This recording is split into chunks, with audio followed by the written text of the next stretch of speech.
तर मी महाराजांच्या परमपूज्य हरिभक्त प्रसाद महाराज यांच्या आशीर्वादाने आणि यांच्या प्रेरणेने एक पुस्तक लिहिलेलं आहे। त्या पुस्तकाचं नाव आहे आयुष्य एक नवा दृष्टिकोन।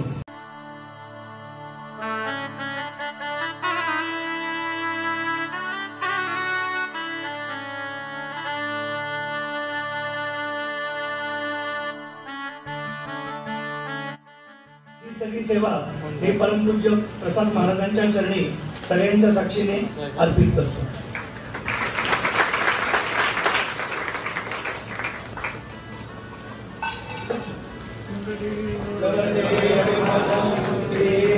जय